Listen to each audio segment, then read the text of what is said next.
Pendapatan Kerajaan Aceh Darussalam pada masa puncak kejayaannya, di masa pemerintahan Sultan Iskandar Muda, tahun 1607 sampai tahun 1636, di mana kejayaan negara Aceh Darussalam mencapai puncak, jika diukur dari kemakmurannya.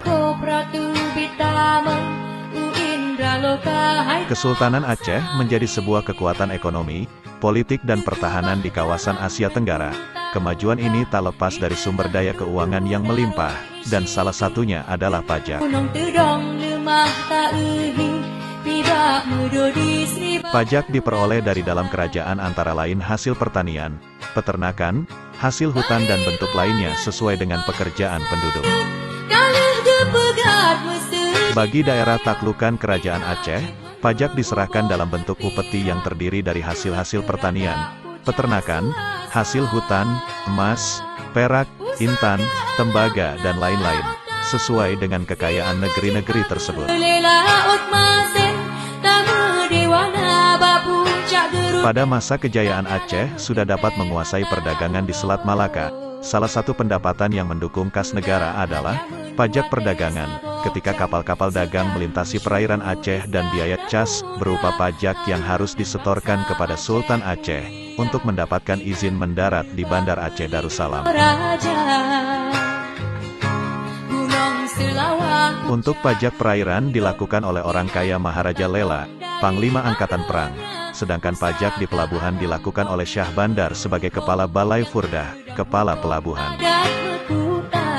Seorang petualang kebangsaan Perancis, Augustin de Beaulieu, yang berkunjung pada masa pemerintahan Sultan Iskandar Muda, sumber keuangan Kerajaan Aceh Darussalam dibagi kepada dua jenis pendapatan pajak negara Aceh, yaitu: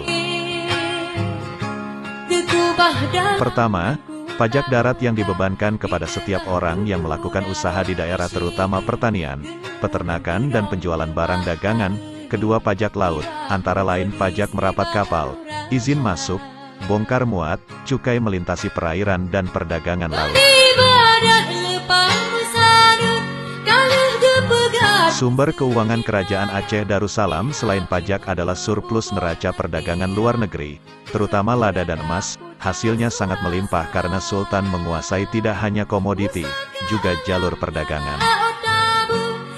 Jika melewati tanpa izin dan terbukti, maka kapal-kapal dagang tersebut akan disita dan kekayaannya menjadi milik Kerajaan Aceh Darussalam dan akan disimpan pada Baitul Mal, perbendaharaan kerajaan.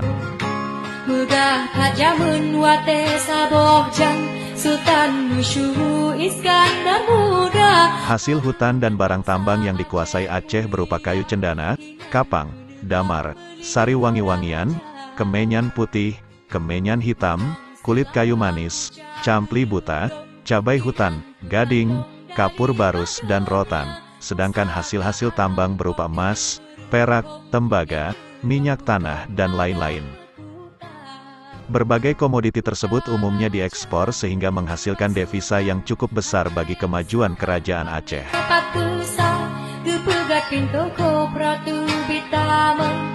Kerajaan Aceh juga mengimpor beberapa barang dagangan untuk keperluan dalam negerinya, atau diolah untuk diekspor kembali.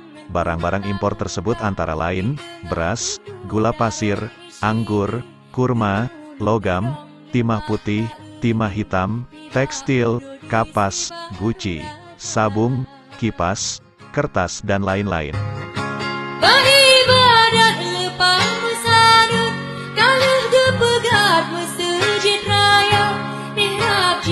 Sumber dana lain juga diperoleh dari harta rampasan perang dan upeti dari negeri-negeri taklukan, yang berkewajiban menyediakan upeti berupa hasil pertanian, hasil laut, hasil tambang maupun pajak tanah, haraj.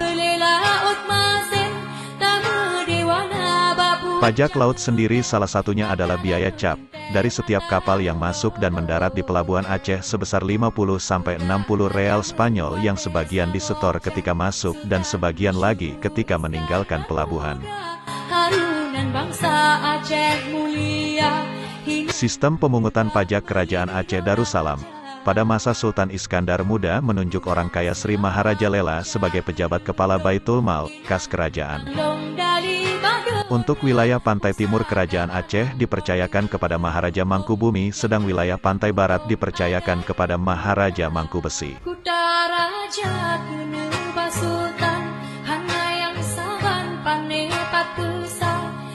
Pungutan pajak di Kota Pelabuhan Bandar Aceh dilakukan oleh Syah Bandar sebagai Kepala Balai Furdah, Kepala Pelabuhan, dibantu sederetan Karkun, Juru Tulis, dan dibantu penghulu kawal yaitu Polisi Kota.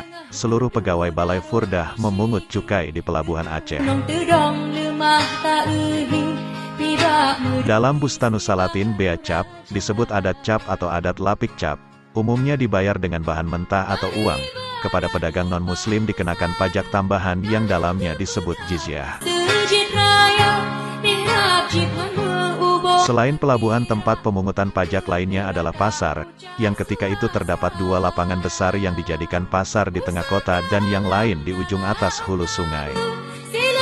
Menurut kesaksian Peter Mundi, seorang petualang Inggris, yang berkunjung pada masa Sultan Iskandar Muda, menyebutkan, warung penjual penyu rebus ketika itu dipungut pajak sekeping emas sebulan oleh orang kaya Sri Maharaja Lela. Untuk wilayah pedalaman umumnya dikutip pajak hasil bumi dan tambang sebesar 10-20%. Sedangkan untuk negeri taklukan, pajak atau upeti diserahkan kepada Sultan sekitar 15-20% setiap tahun.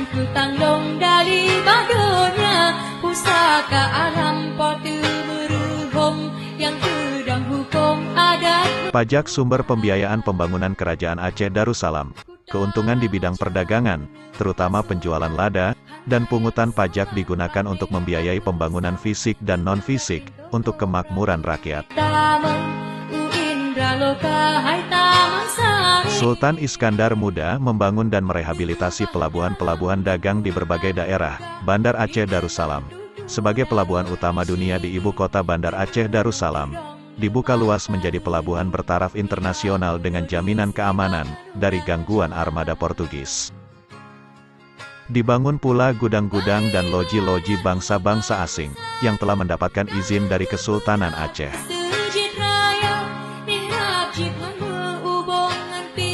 Sebagai kerajaan maritim, pertahanan angkatan laut menjadi prioritas. Pada masa Sultan Iskandar Muda, Kerajaan Aceh memiliki 600 kapal, yang terdiri atas 500 kapal layar dan 100 gale, yang dapat mengangkut 600-800 prajurit.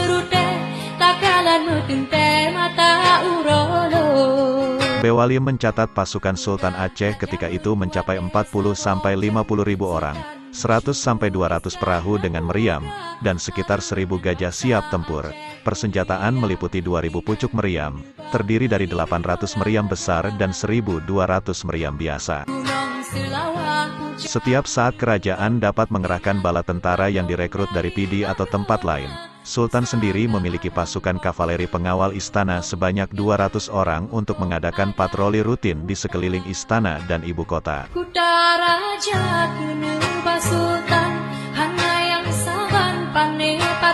Di bidang pertanian, Sultan Iskandar Muda menggunakan anggaran untuk saluran irigasi dan mengembangkan persawahan. Sultan menunjuk pejabat khusus dengan gelar Kejereun Blang, Bentara Blang, Raja Blang, atau Petua Blang, menurut wilayahnya masing-masing.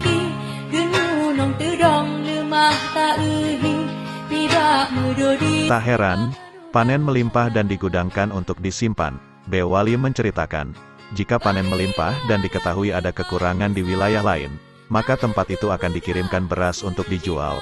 Pada masa itu Kerajaan Perak mengalami paceklik dan Sultan mengirimkan 40 kapal penuh muatan.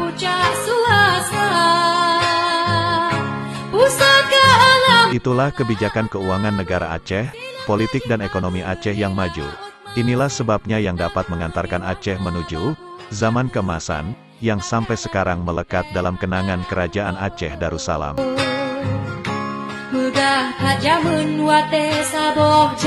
Sultan Musyuh Iskandar Muda, harunan bangsa Aceh mulia, hinan ku lebah meligo raja.